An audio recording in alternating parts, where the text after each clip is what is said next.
Welcome to The Spiritual Life. I'm Father Jim Martin.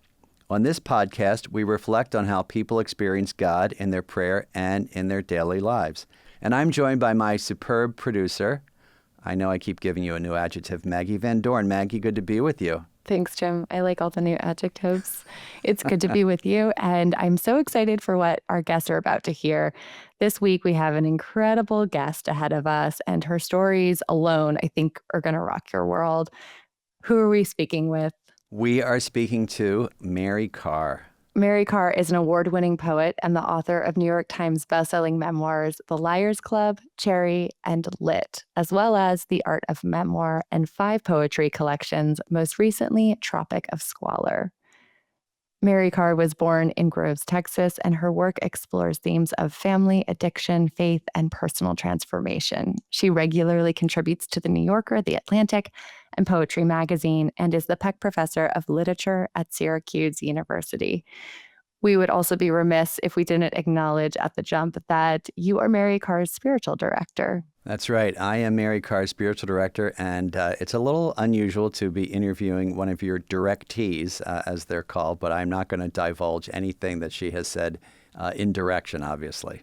And we talk about spiritual direction quite a bit on this podcast, but what would you say, real briefly, is spiritual direction for those who might not be too well acquainted with it? Yeah, that's a great question. A spiritual director is someone who helps you find God or notice God, maybe is a better word, in your prayer and in your daily life, which is, something of what we do in this podcast.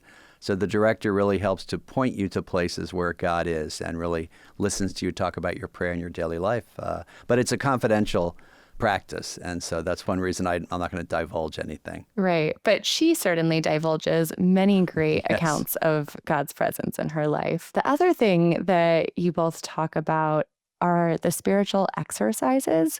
Wondering if you could give us a primer on those real quick. Yeah. So the spiritual exercises of St. Ignatius is a plan for a retreat that follows the life of Christ. And it's most well known probably among many of our listeners and viewers for this kind of imaginative kind of prayer where you place yourself in gospel scenes and you go through 4 weeks. You can do it at a retreat house for 4 weeks, or you can do what's called the spiritual exercises in daily life, where those 4 weeks are stretched out, over usually a couple of months, and you might meet with the directee every week. So there's 2 goals. One is to come to a decision, but really the underlying goal is to deepen your relationship with Jesus through these prayer exercises. And yeah, Mary is someone who has done it. I've done it twice in my life, and really is kind of the centerpiece of Jesuit spirituality. Yeah, and you don't have to be a Jesuit to do the spiritual exercises, right? You definitely do not. In fact, the first people that Ignatius gave them to,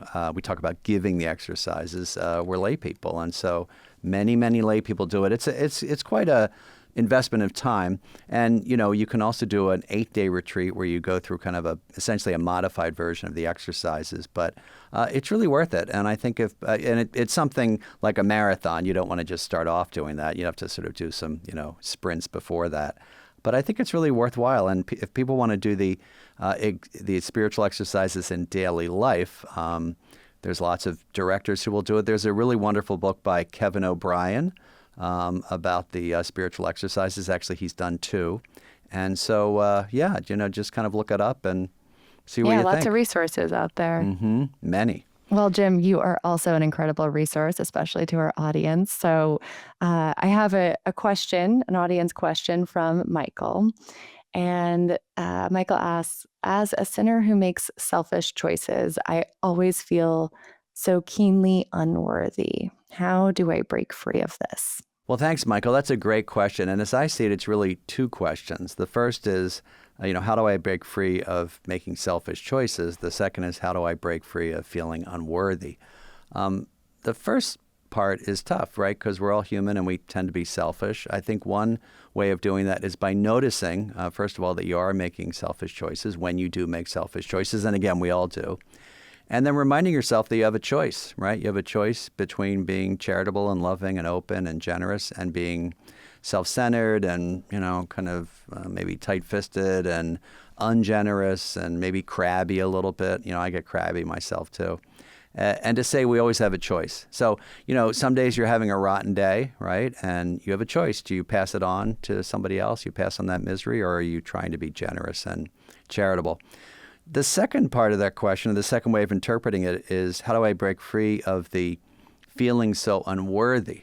Now, we're all unworthy of God's love in one way or the other, right? None of us is worthy of that, really. It's all gift. But I think sometimes we can, move into shame, right? I'm not worthy of anything.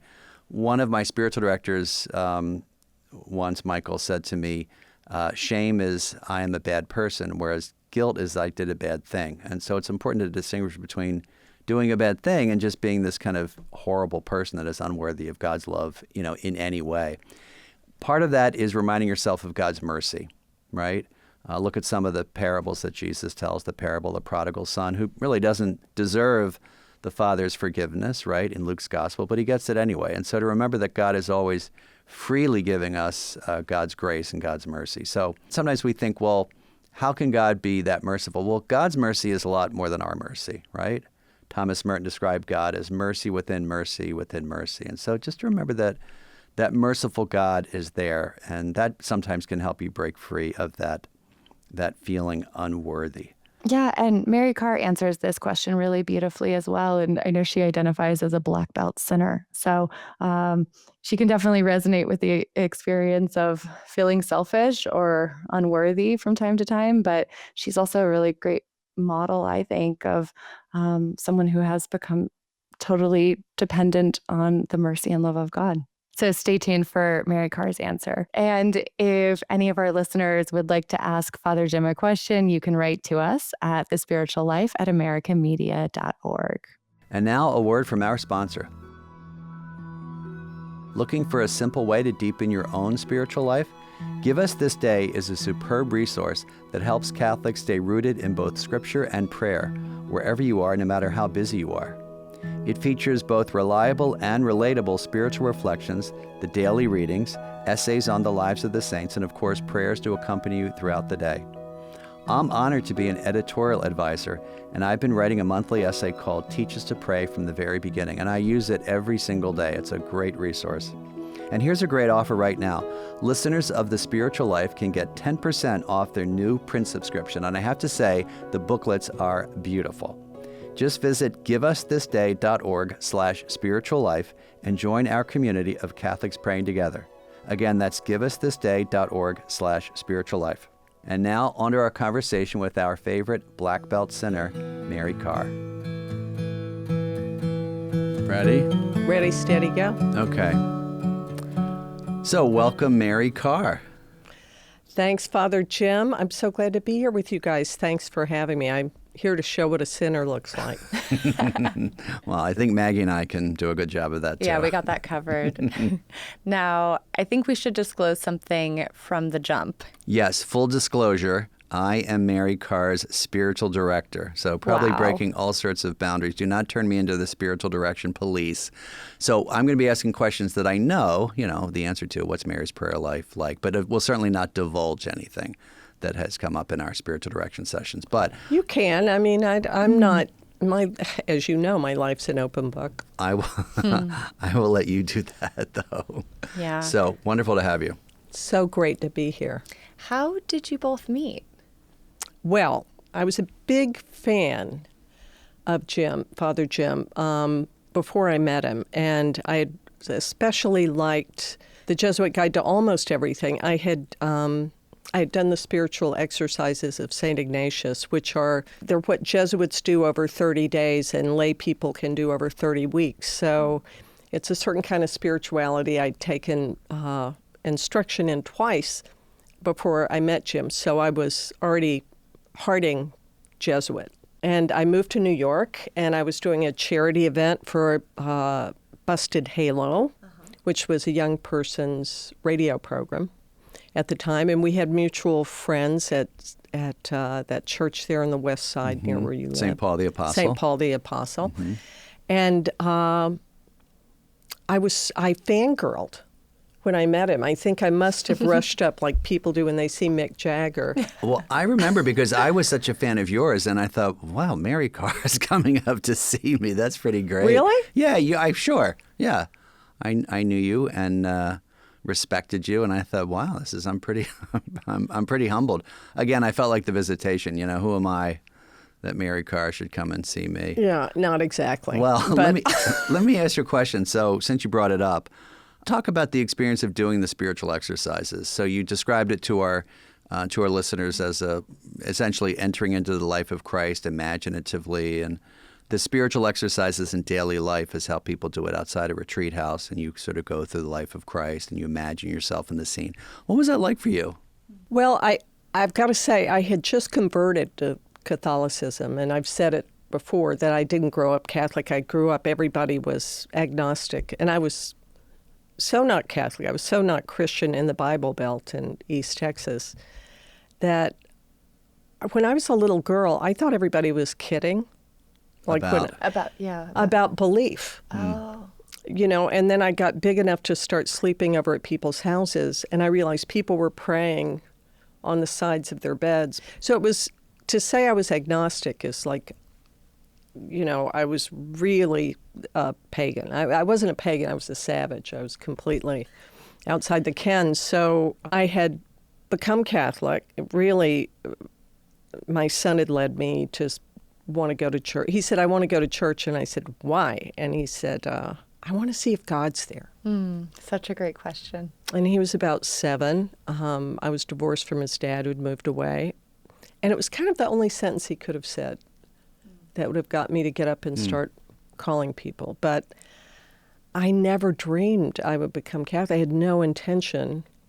We undertook this sort of years-long, about 18-month, 2 years long thing we called Godorama, where anybody who had any kind of spiritual practice or community they belonged to, we would go with them. So I thought, so we went to Episcopal Church, we went to Southern Baptist, we went to AME, we went to Conservative Temple, we went to a Zendo, we went to all these sort of different places. And there was this priest, Father Joseph Kane, who was just incredibly humble and kind of an amazing human being. And nobody else could have gotten me to convert but he and my kid. I think they double-teamed me. And where were you at this point? We were living in Syracuse. And you're a professor? I'm a writer, a memoirist, and a poet, and a professor at Syracuse University, where I've been since, 91, forever. So you're a professor there, and you're with your child. And what was it that made you take the leap? It was very simple. People always imagine it involves doctrine or like making some decision. I think I went to Mass, to all these different churches, kind of the way I took him to soccer, which I didn't like either. I just went, and Father Joe really impressed me. I remember the first Mass we went to, a writer named Tobias Wolff, who'd later be my godfather. He and his family brought us, and it was All Saints, and all the kids were all lined up, and he gathered them into the church. They would stand up and they would say, they were dressed as saints, I am St. George and I slayed the dragon. And, they were dressed up as different saints. And then he gathered them and he was trying to talk to them. I didn't know what he was trying to talk to them about at the time. But it turned out he was trying to talk to them about Mary, about how Jesus wanted Mary to be everybody's mother because she was so great. And he was saying, do any of you have pets? And they were saying, yes, I have a dog, I have a cat, I have a lizard, whatever. And one little boy said, I have a worm. And he was just so curious about this that he just kind of just started talking to the kid about the worm and what his relationship was like. And there was something so true. He was like incapable of feigning anything. And he was not, I'm this big intellectual life, blah, blah, blah, whatever, I'm a writer. And Father Joe was a simple Irish parish priest. I remember when I did the Ignatian exercises, I said, have you never done them, Father Joe? He said, I couldn't do all that reading, and oh no, like, that's not for me, you know. Yeah. The reason I became Catholic is because when I walked into Mass, and this is my own kind of screwed up nature, trauma in my background, whatever it is, I looked at everybody sitting there and I kind of conceived a hatred for everybody. I guess I had an idea of what being Catholic was or what going to church was. And I sat in the back row while Deb was in Sunday school and graded papers. You hated them because they were Catholic, or because you thought, oh, they think they're so holy, or? That's sort of what I thought. I mean, I Right. sort of hated anybody religious, but I felt like my son's going to Sunday school somewhere. I should go and listen to what the heck they're saying. But honestly, I would bring a stack of papers and sit in the back pew and grade papers. But I noticed that I walked into Mass with this antipathy towards all these people. And when I walked out, I loved them. And I remember the first Mass I went to when they started calling out their intentions, you know, saying, my son's been sent to Afghanistan, or my mother's having a heart attack, or my husband just died, and people, and just to be in community, to hear people call out the ways they were suffering, and to hear everybody say, Lord, have mercy, or Lord, hear our prayer. I just started crying. I just couldn't stop crying. And when I walked out, I loved everybody. And it was so strange. There was a guy there who had been a Jesuit and who had left the priesthood to marry, and his wife had been a nun. And I was talking to them saying, you know, I just don't even like Jesus. I mean, it's just, I'm doing this for my son, you know. I said, but I started crying when they said this. And I was just amazed that nobody judged me, that I could just say what I thought. For me, the interesting thing in this is how unique that call story is. You have this attraction to this priest out of his humility and his authenticity. You have this, I would call sort of mystical moment in church where you are... I had it over and over. Yeah, where you are, in a sense, you fall in love with the people you're with. You have interactions with people who make you want to be Catholic, right? And at some point you go through what we call the rite of Christian initiation for adults, which is kind of like the sort of teaching you how to be Catholic. How did that go? Well, okay. All right. So I didn't say I was going to convert, but my son was taking instruction. So I thought I should take instruction. But when I signed up to take what they call RCIA, the Catholic instruction, I never said I was going to be baptized. I said to Father Joe, I'll sign up to take it, but I don't know if I'm going to jump over the broom, when it gets to be Holy Saturday. But Dev's doing it. He says, well, I still remember what he said to me. I can see him. It was after Mass one day. He says, look, run all you want. God's after you. He says, you can run all you want. Okay, you don't have to take communion. Do whatever you want to do. So I signed up to take RCIA. And I went, and then I published this book, and my first memoir, which is called The Liars Club, which, nobody thought I was going to sell any books, but I was like, it became this whole thing. And I was on the road, and I was doing interviews, and I was in all these newspapers, I was on TV, blah, blah, blah, whatever. Suddenly I was solvent. I could buy like a used Toyota, it was a miracle. And so I missed all these weeks of instruction. So the woman who was doing the instruction, since gone to live with Jesus, came up to me and said, well, you can't take communion because you've missed too much from being out of town. And I said, wait a minute, you're going to deny me the sacrament of baptism and communion and the Eucharist because I have a job that I have to support my kid with? I said, okay, all right, oh well. Meanwhile, I've been reading all this. I was reading Hans Kung, who's this big theologian. I'm somebody who reads things when they're confused. So I was confused, so I read things. And I joined the Peace and Social Justice Committee, and I made Advent wreaths with the kids, and I was just part of the community. Yeah, it sounds like you're already part of the community. I was, yeah. So she said, "Well, Mary's read more theology than I have," and she, and she said, "Well, she has to be part of the community." And he says, "Well, she's been coming here for 2 years, every Sunday, and participates in everything, and her son's going to be baptized anyway." So Father Joe said, "Look, why don't you just talk to Tobias Wolf, every now and then about prayer and about your conversion, about the Gospels, and we'll just baptize you." I said, I love it. So, but even up until Holy Saturday, I didn't know that I would be baptized. Really? Because they weren't telling you if that was going to happen or not? I wasn't sure. You weren't sure, I see. What was the doubt?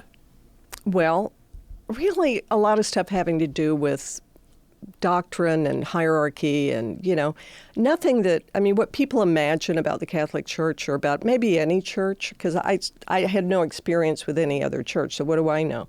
In a way, it was good because I would just say things like, I don't even like Jesus, like he just, and this former priest said to me, why? Like, what's not to like about Jesus? He's like, I said, my idea of hell is somebody like on the cross going, look what I did for you. And I just think, who asked you, So, but nobody ever yelled at me when I said stuff like that. Everybody was just like, wow, like you're really interesting perspective. You're really out there. But people just let me keep coming to Mass, and Sounds like a great community. it was. So you have this priest who is an advocate for you, and you have a community that welcomes you and allows you to have your doubts and think about things. And so was it before, how far before Holy Saturday or before the Easter Vigil did you decide? Well, I sort of decided I was going to do it. And then there was a problem because my best friend at the time was a woman who ran a halfway house in Boston, where I'd gotten sober and where I volunteered. She was disabled. She was never able to have her own children. And she was taking care. They had a big disabled community in this halfway house. So people, and also a lot of people with the virus at that time. It was kind of a radical thing when there wasn't much to do. So she was a really kind of an amazing woman, a charitable woman. And I wanted her to be Dev's godmother. Well, I had Toby Wolf, to be my godfather, but I wanted her to be my godmother. So right before Holy Saturday, maybe a week or so before, Father Joe came in, and you're supposed to sign all this stuff. Do you believe, we believe, we know what I said, Joe, I'm going to lay it out for you right here. I don't believe the Pope is the ultimate religious authority. I don't even know who Jesus is. I've got no idea. I'm liking him a lot more since I've been reading the Gospel and coming. Like the way I was reading him, it just had a lot of barnacles on it, like from like the mean girls who made fun of me because we were, a drunken, creepy family. And so just, you project all this stuff onto this. And so he said, well, you understand that Deb can be on the altar with us, but she can't take the Eucharist. No, he didn't tell me that then. I lied to him. I lied to his face. I looked in his face and I lied to him. And I said, oh, is she Catholic? I said, yes, she's Catholic. And then I got in my car and I was just like, stupid, stupid, stupid. I was just banging the steering wheel. And I got home, which was only a few blocks from church. I called the rectory and Joe answers the phone. I said, look, I lied to you today. I lied right to your face. I'm really sorry. It's not the kind of person I want to be. I feel awful about it. He says, oh, that's okay. Who is this? It sounds like he was the person you needed him to be to bring you in. He was so amazing. And he said, well, just so you know, she can't take the Eucharist. And I said, okay, Joe, I know you don't make the rules. I'm going to tell you right here, right now, I don't think it's right that women can't be priests. if Mary and the mother of Jesus were at the cross and those rat apostles were like hiding, and, except for John, they can't be priests. I don't like it. I don't like the Pope. I don't like the real estate. I don't like the whole, there's a lot of stuff about this that I'm just not buying. I don't know. He said, well, maybe you will someday. That's a great response. And also there are a lot of Catholics who do struggle with some of those things. Here's the interesting thing. And this is why Father Joe is so amazing to me. So he told me, he said, your friend can't have the Eucharist. And I said, well, I just want to say, do you think Jesus would cut up a bunch of bread and someone's standing there and not say, hey, you want a bite of this? Hey, you want a hunk of this? And who needs it more than somebody unbaptized or somebody who's not? Anyway, he said, I'm sure the Holy Father prays about that a lot, was what he said. He didn't argue with me. Mm-hmm.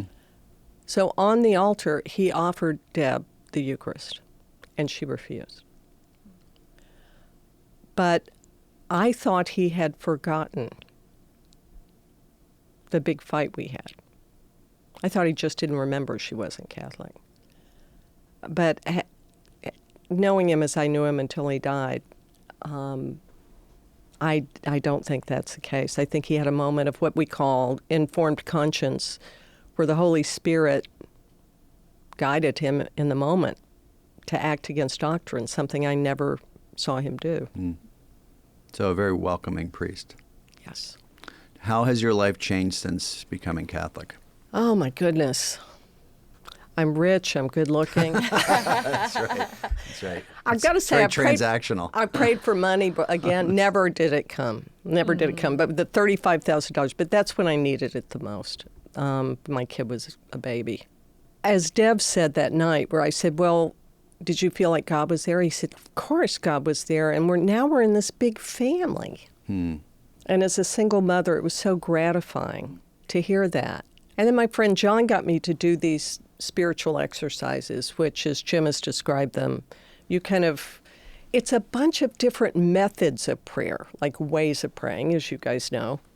Let me ask you, what was your experience of coming to know Jesus in the exercises? And can you describe for our listeners a little bit about what that Ignatian contemplation is, imagining yourself in the scene, and how that affected you?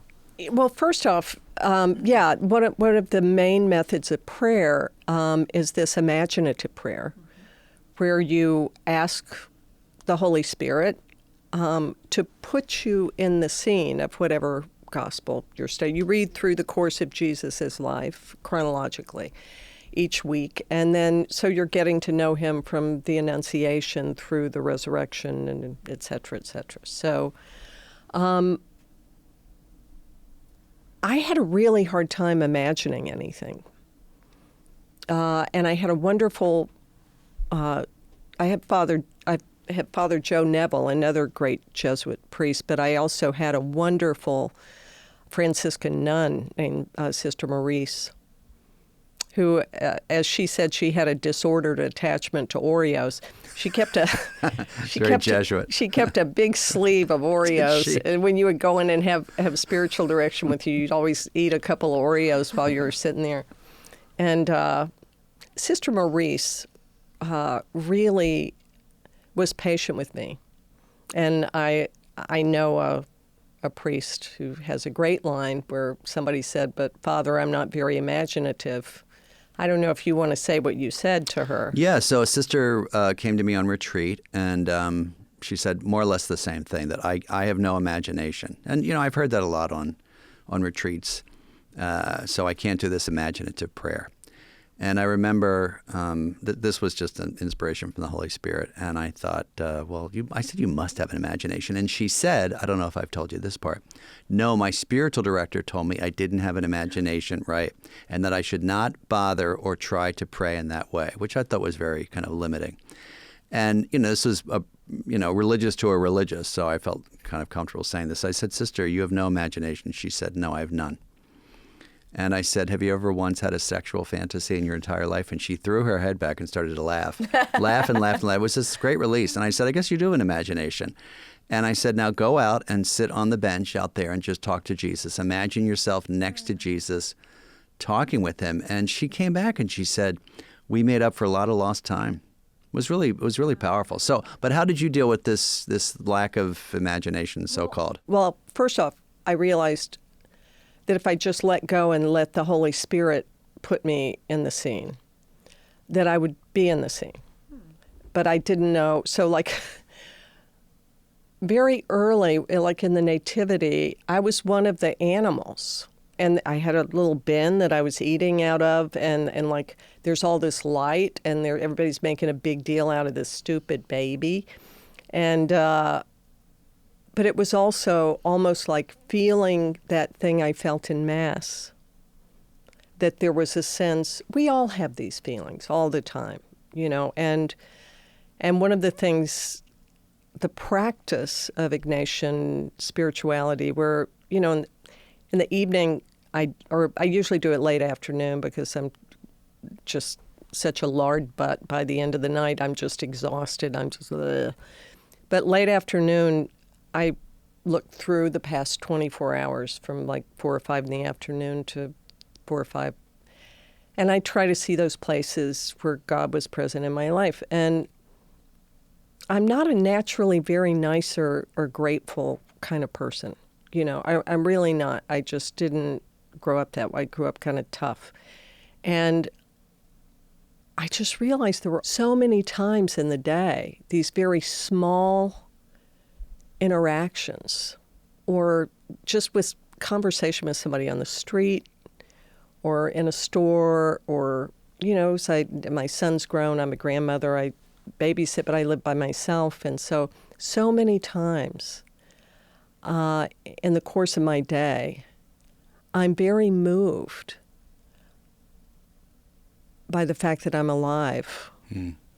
Or I'll just see somebody's face, just really, you know, look at another person's face on the subway. There was a woman who thought I was trying to keep her from getting her stroller on the subway, and she kind of bumped me, you know, like she was mad. And I stepped out of the way, I said, I'm so sorry. And I helped her pull the thing, and I said, I'm so sorry, I'm always in the way, I can't stop myself. I said, boy, you had to carry that down the stairs. And she just looked at me with such like, thank you. Thanks for seeing me. Like you saw that. You see that stroller, and you know what it takes to get it down.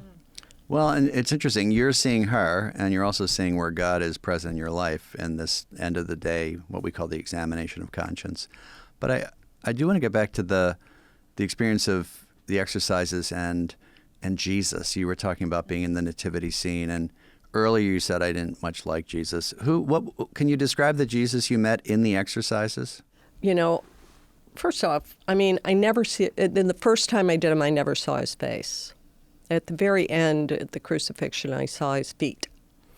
But I never saw his face. But as I've done this many times, it's become a richer and richer experience. So he was charismatic. I mean, people, when he called those fishermen, you know, I mean, just try to imagine just these blue-collar guys, you know, driving a cab or something, and they're parked at a light, and somebody comes up and pokes his head in the window and says, hey, you know, follow me, we're going to catch a bunch of people. You know, we're not going to give anybody rides anymore. We're going to do another thing. And something about the person. So I saw how other people responded to him. And even if you don't believe any sort of the metaphysical or quote unquote magic stuff related to our faith, I remember thinking right after I converted, what are the odds that a first century Jewish peasant would still be talked about?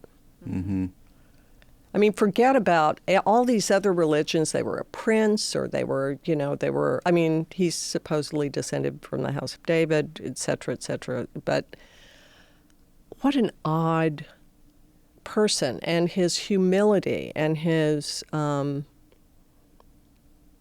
Well, the love. I felt loved.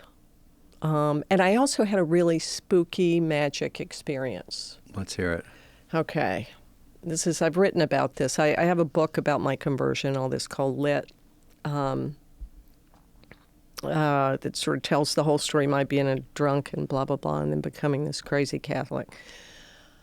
But I had gone down, my mother was still alive, and my mother, while beautiful, very smart, very interesting woman, stood over me and my sister with a butcher knife, when we were children, and drank and was a complicated person. And while she gave us a lot of things in this little small town, it was scary. And so I was moving my mother. So during the period of Lent, we're supposed to pray to know, and just brace yourselves, everybody out there. If you think Catholics are crazy now, just like grab the sides of your seat. You're supposed to pray to know your sinfulness in all its ugliness.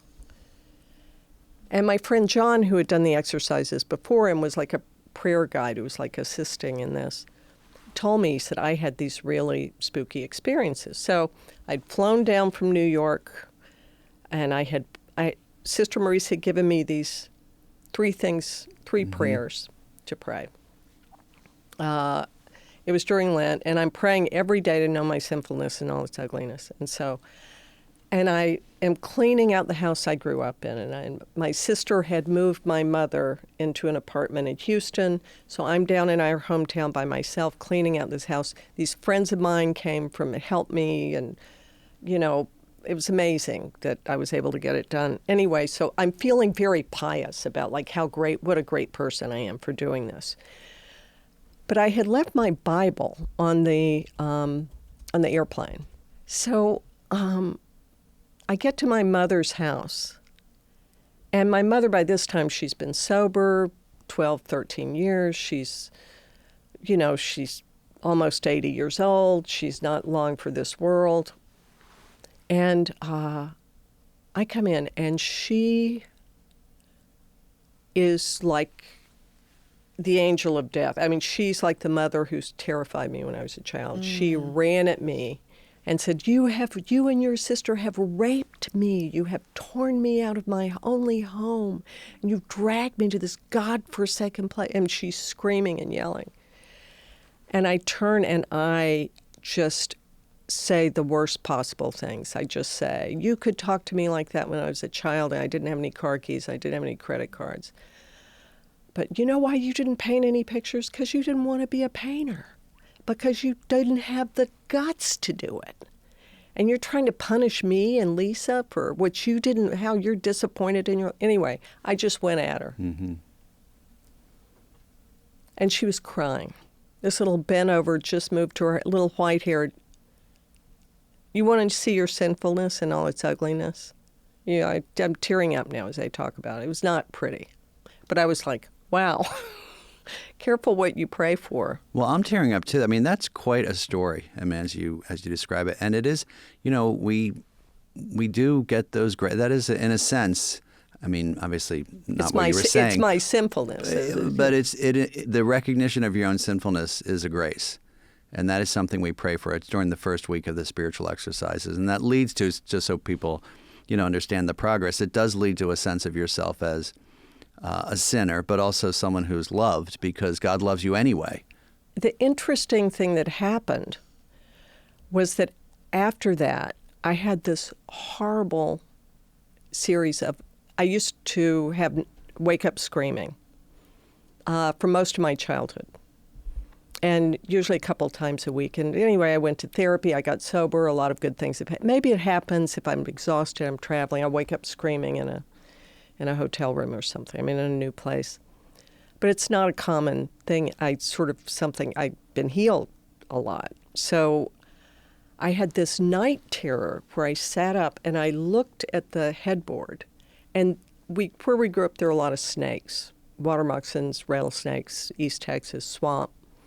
And these snakes were leaping out of the headboard at my face.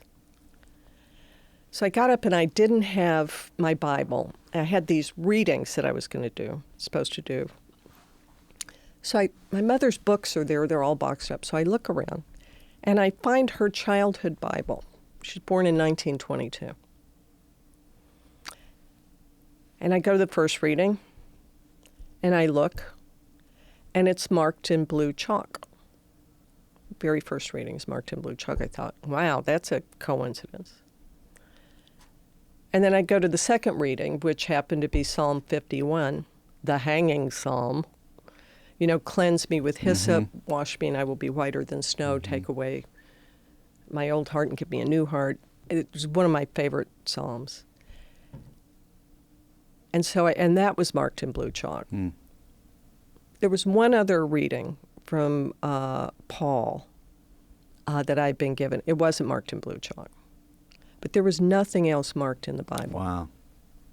So my sister, who was a mathematician, a physicist, I remember calling her the next morning saying, what are the odds of this? That 2 out of 3. She said, 3 out of 3 would have been better. I said, Well, God doesn't want to be too on the nose with these things. Exactly. Right. But when I write about it, I say it's not like the bullet comes in the front of your helmet and goes out the back and you're fine.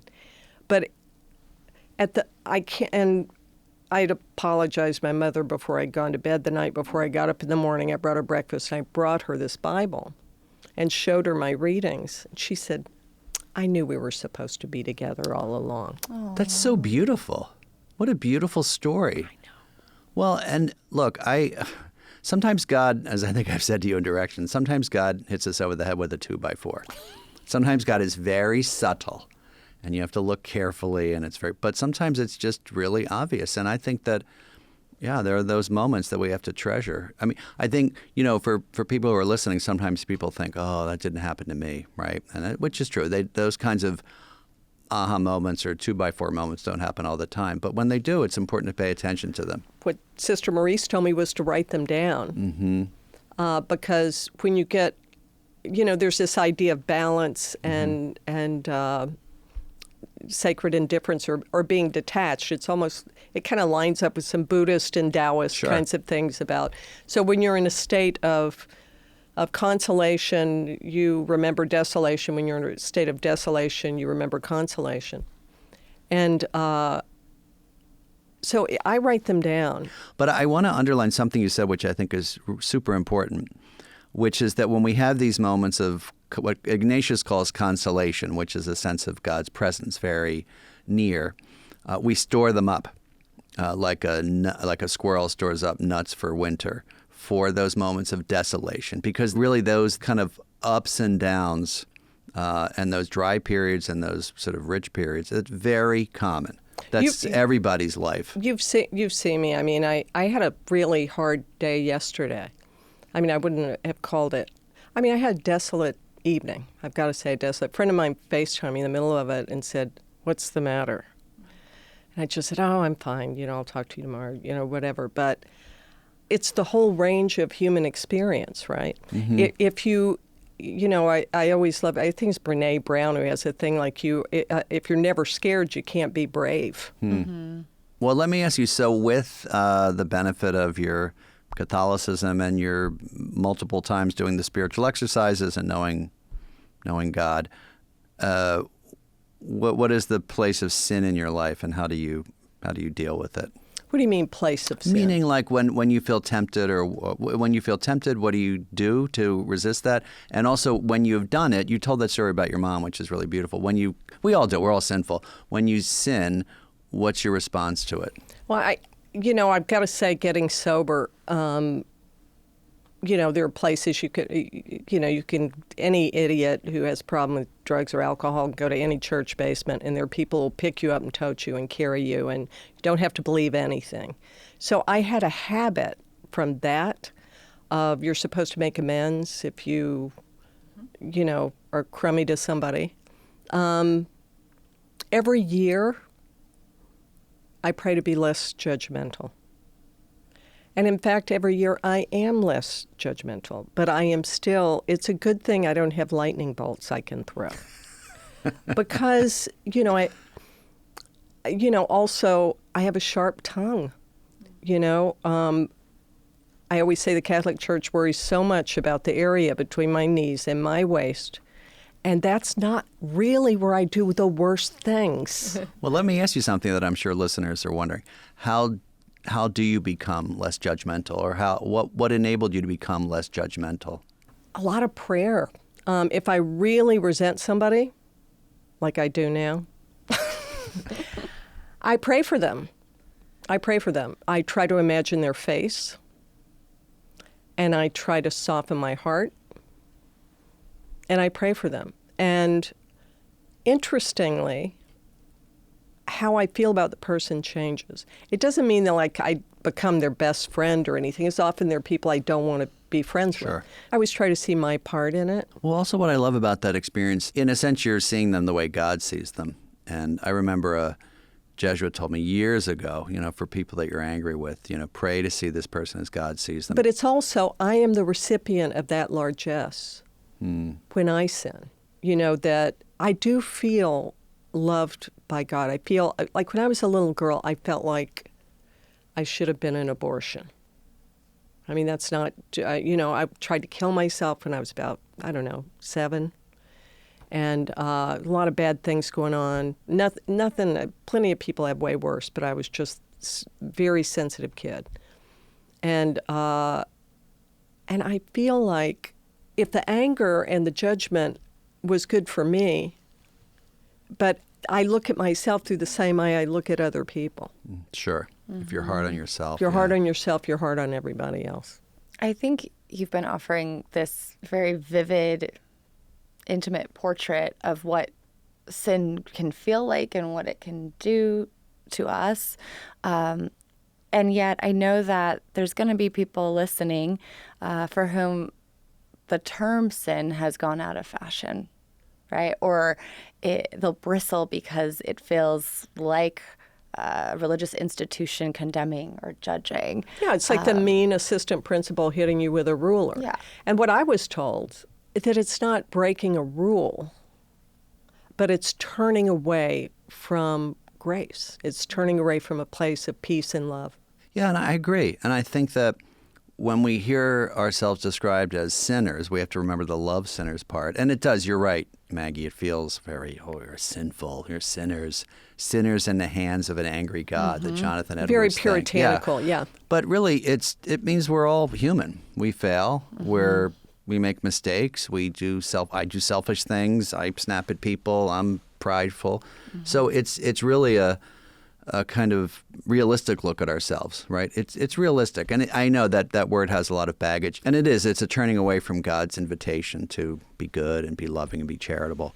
But also to be happy. And happy, right, because ultimately it leads us to being miserable, as you were saying. But the other way I like to look at it is, I think, the way that it is framed in the Old Testament, which is sin is missing the mark.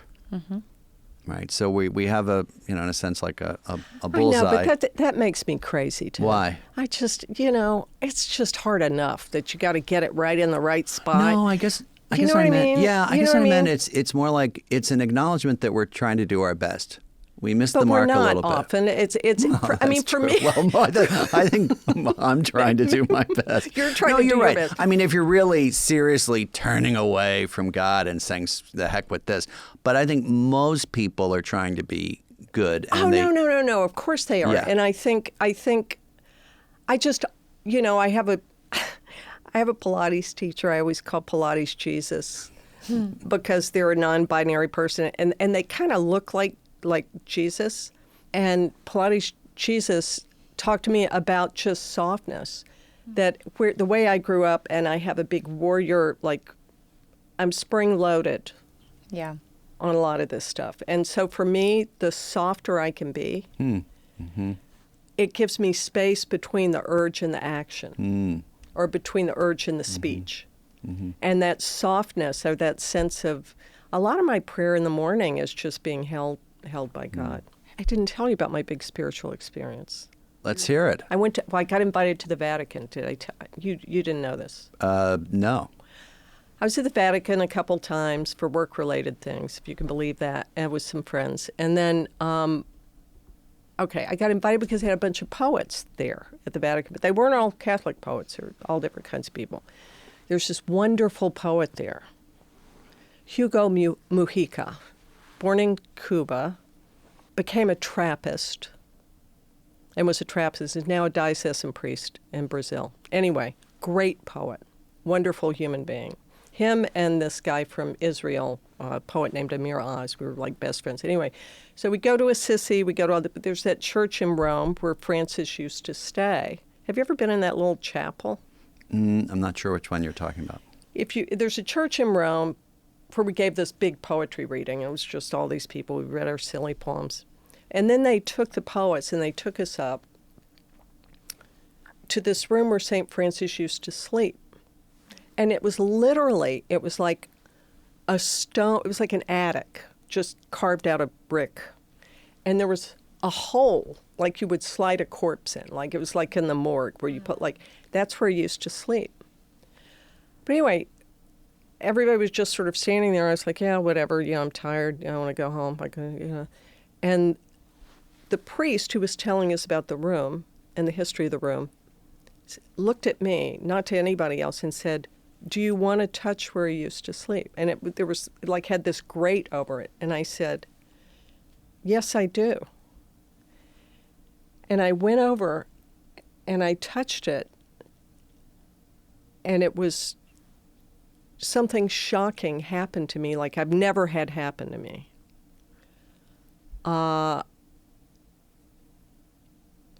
It was one of those moments, but it was totally out of the blue. I wasn't praying. I wasn't feeling holy. I mean, I was curious and I was interested.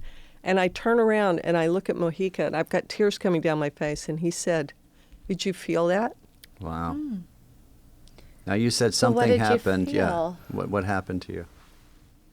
It was just a profound sense of the love of God, of gratitude for the life of Francis. It was just like, I got hit by something. It's beautiful. But it was like a wind blew through me or something.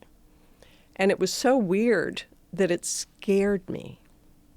It was so big that I couldn't talk. And I was just kind of messed up. It was scary. It can be. Rudolf Otto, I think, talks about the mysterium tremendum et fascinans, the mystery that frightens us and fascinates us. And it is. I mean, when you have an experience like that, it can be overwhelming because you don't know where it comes from and you don't know where it goes. I was outside the edges of my body. That's how it felt. It felt like there was this bright light and it was bigger than I was, but it went through me somehow. And it was really big. That was the sense of it, was this, it was a big thing. Beautiful. What a grace. So yes. Can I ask this question audience question. from Please. our Audience question, and it does tie in quite well to this conversation we've been having about sin. This question comes from Michael, and he asks, as a sinner who makes selfish choices, I always feel so keenly unworthy. How do I break free of this? Well, I'll say what my spiritual director would say. It's a 2-for-1. It's a twofer. First off, Michael, I'm so sorry. I hear somebody who's being hard on himself. I make selfish choices all the time. I mean, I sit there with a thing of Haagen-Dazs and eat the whole thing. I buy clothes, when I should sell them and give them my money to the poor, and I'm not going to do that. So I think that there are impulses that are from God and from the Holy Spirit and are what they call scruples, right? Where we're asked to sort of examine our conscience. But I also think there are forces of evil in the world. And I don't think, I call it the adversary because I don't want to use the big capital D word. But I think there's evil in the world. And that, as John Milton described in Paradise Lost, that there's, someone stalking the edge of the universe seeking to ruin souls. And I, in a weird way, when I do something like that, I do something really simple, like pray Hail Mary, but also I talk to a lot of women trying to get sober. I also say, have you eaten? When was the last time you slept? Have you been alone? would you like a cup of tea? Yeah. Could you take a hot bath tonight? Mm-hmm. Could you light a candle that smells good? Mm-hmm. Crack open an orange or something? But that those simple things that get your mind back where your body is. Because for me, it's all north of my neck. All the trouble is up here. Right. Yeah, and I'd say thank you, Michael, for being so honest. It's a question that many people ask themselves. As a person who sins, I feel unworthy. Mm-hmm. And look, that's a lifetime journey, Michael. And I just want to thank you for that. And it's something that everyone deals with. And I do think, though, that we were talking before about shame. One of my directors used to say that guilt is I've done a bad thing. Shame is I am a bad person. And so it's important to distinguish between those two things. But thanks, Michael. That's so beautiful, Jim. Well, that's true. You should go into spiritual direction. How about that?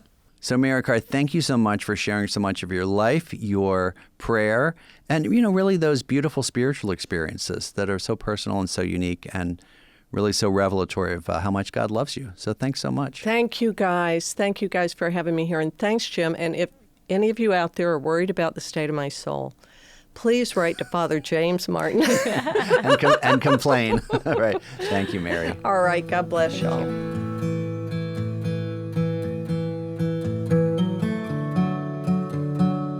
Well, what a grace to listen to someone who is so honest and so open and so raw, as she is in a lot of her writing. Yeah, I thought as I was listening to her that, who better to give vivid accounts of the spiritual life than someone who has made a living recounting them in her memoirs. I mean, we really got the pleasure of listening to a memoirist talk about her relationship with God.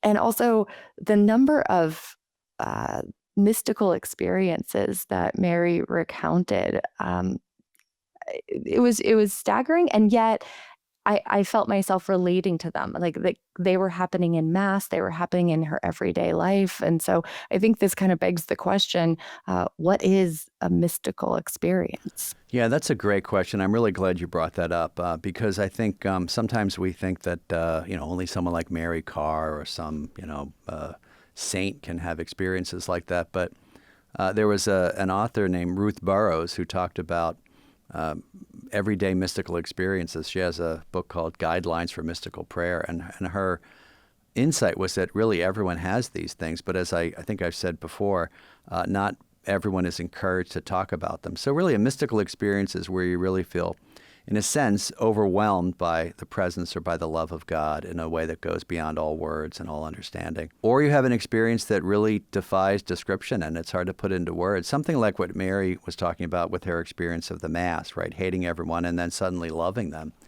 And, it's a slippery term, right? Because I think a lot of people think mystical experiences mean having visions or hearing voices. But I really think about it.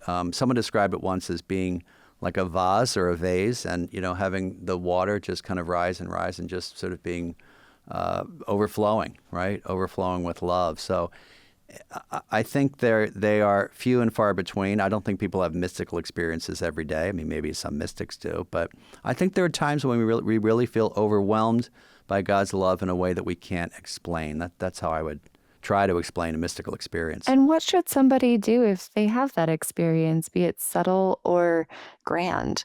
Yeah, I would say enjoy it, first of all. See it as a gift from God. And then, Ignatius would want me to say, then try to discern what might this be inviting me to. Is it a deeper relationship with God? Is it trust? Is it simply a gift? I was saying the other night that a Jesuit told me once if you handed a flower to St. Ignatius, he would say, what is this supposed to mean? If you handed a flower to Francis of Assisi, he would say, thanks very much. Right. So these things may just be gifts to help us deepen our faith in God. But I think sometimes to say, what does this mean? Usually it's a sense, for example, of God's presence. In Mary's case, it might just have been, loving people more, right? And seeing God in your fellow human being. But again, it's also, I don't want to try to define it because sometimes it's beyond definition. So, but I would just say enjoy it, thank God for the grace, and maybe ask yourself, what might God be inviting me to look at here? Yeah. The other thing that was really noteworthy for me, at least, was that Mary Karr grew up in a really troubled household. You know, her mother was an alcoholic and a violent one at that. She, um, talks about her mother standing over her and her sister with a butcher knife. Um, and I think it's tempting to think that if one has trauma in their childhood or in their life, that this could prevent them from a life of faith or connecting with God, that the trauma could really get in the way or impede their ability to do so, or maybe even um, make it harder for them to live in holiness. So how should we think about trauma from a spiritual point of view? Well, that's a really great question, and you really put it so well, because I think people really could say, well, maybe I'm prevented now, right, from experiencing God's grace. I mean, even though suffering is part of everyone's life, when we look at Mary Karr's experience, we see someone who has been very honest about what she went through, right? Now, certainly I want to start off by saying that, always going to see a psychologist or a psychiatrist to work through these things, right? Not simply a spiritual director. But in the spiritual life, I think it's being honest about it, right? In your prayer with your spiritual director, maybe writing if you write, sharing it with friends. I think St. Ignatius often says the evil spirit wants us to keep things hidden, right? To sort of keep things hidden, as the Alcoholics Anonymous credo goes. You're only as sick as your secrets, right? So I think bringing it out, right? Bringing it out and sort of bring it into the open so it can be looked at. I think sharing it with God, right? Letting God heal you in whatever way God wants to heal you. And, I think continuing to trust that God wants to bring you out of that place of trauma and love you. I have to say, I read a book recently that just came out called Boy Jesus. Now, you're going to think this is kind of off the topic. But the author was saying that Jesus himself, because he grew up in a very sort of violent time, there was a town nearby Nazareth called Sepphoris that was burned to the ground, right, by the Romans, that he might have had considerable trauma in his early life, right? So I think I found that, Maggie, really, really beautiful, because people who do have traumatic childhoods, may be able to find, in a sense, a companion with Jesus. I mean, he undergoes the greatest trauma on the cross, right, this violent death, but that his early life might have had some trauma as well. I mean, he's a refugee for a time. His family has to flee to Egypt, and so to see in the story of Jesus someone who understands you, right, and someone that you can rely on, and really share your story, whatever it is, and however traumatic it might have been, with someone who really fully understands you. So I'm really glad that Mary was able to speak so honestly with our listeners. Well, thanks, Maggie, so much for those questions. They're so helpful. Thank you, Mary Karr, of course, and thanks to our listeners. If you'd like to read a little bit more about this interview, go a little deeper and hear what I have to say about what Mary Karr has said, you can check out an article I've written by clicking the link in the show notes or by visiting americamagazine.org.